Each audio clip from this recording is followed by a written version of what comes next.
Chapter 6. The Journey from Platform 9 3/4. Harry's last month with the Dursleys wasn't fun. True, Dudley was now so scared of Harry he wouldn't stay in the same room, while Aunt Petunia and Uncle Vernon didn't shut Harry in his cupboard, force him to do anything, or shout at him. In fact, they didn't speak to him at all.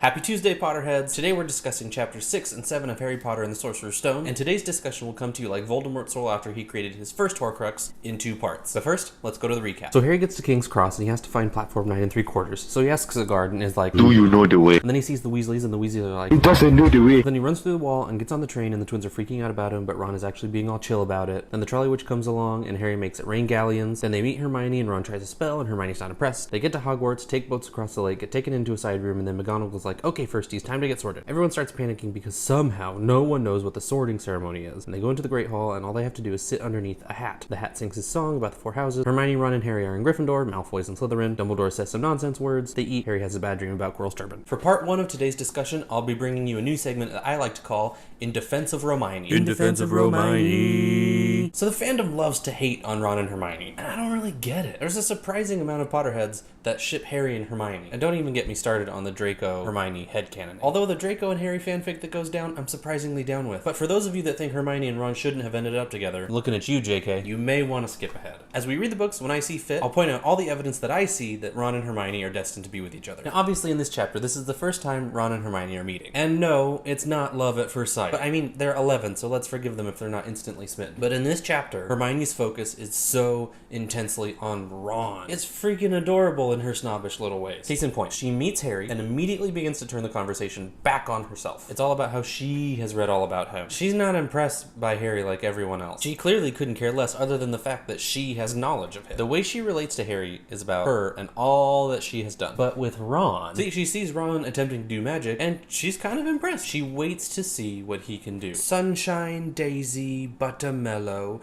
turn the stupid fat rat yellow. And yes, once he fails, she starts talking about herself again. But see, she gives Ron the space to succeed. Later, she mentions that he has the dirt on his nose. And even if she's being a little snobby about it, she wants him to look as tidy as he can. And lastly, when Ron and Harry almost get in a fight with Draco and his goons, Hermione pops her head in and worries that Ron is going to get expelled. What reason does Hermione have to worry about them yet? They aren't even sorted into the same house yet. I'm not saying she already has feelings for him. I mean, they're tiny babies, for goodness sake. But in a literary way, there are clear indications that these are 2 people that are meant for each other. And as far as the way that Ron reacts to all this, A, he's an 11-year-old boy. Of course he gets annoyed by her. He's not old enough yet to notice girls. And B, even after he starts noticing girls, there are plenty of things that go over Ron's head. So that's what I have to say this time. Thanks for watching In defense of Hermione. Part 2. Let's talk about sorting. I mean, on the surface, the way the 4 founders decided to sort the students is a little f***ed up. Hey guys, what if we defined students on like 1 or 2 individual traits about them?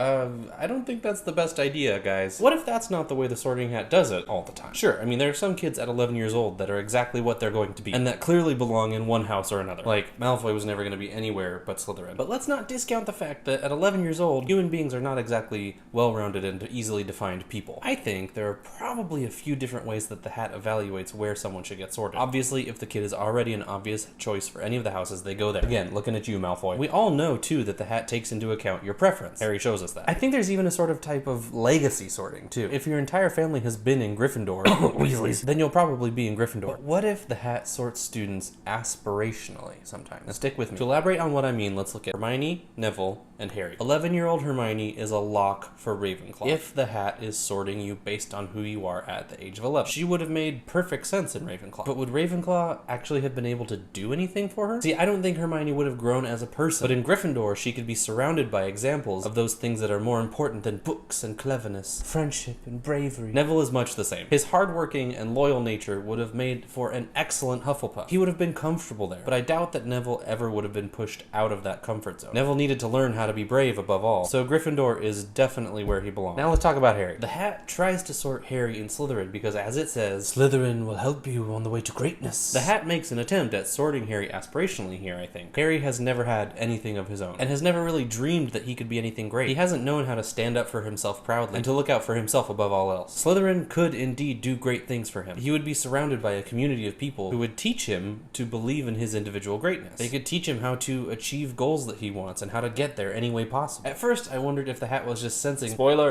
spoiler, that part of Voldemort that's in Harry. And that's why it was so adamant about Harry being in Slytherin. But I think the hat was also right. Harry could have done great things in Slytherin. But who knows how the course of the series would have gone if Harry had been in Slytherin and learned how to be more self-minded and cunning than group-minded and courageous. So these three students, I think, are evidence that the sorting ceremony maybe isn't as fucked up as it seems. I think sometimes the hat knows where you're lacking, and I think the hat wants to help you learn how to be that person that you need to be. There's one more interesting thing about the sorting ceremony that I want to talk about, and I'm looking at the few words that Dumbledore has to say before the feast begins. We all remember them. Nitwit, blubber, oddment, tweak. Most people that I've seen tend to write this off as Dumbledore being crazy, or as J.K. Rowling knowing that she's writing a kid's book and trying to make them laugh. And I think that's certainly in there. But let's not pretend that there isn't another layer to everything that Queen Jo writes. I mean, these words are important enough that Harry remembers them later down the road at a certain event that I'm not going to talk about. Spoilers. So let's dig into them a bit. I think, and others do in the fandom as well, that this is Dumbledore passing commentary on the tradition of sorting students based on their attributes. Because these 4 words can all be something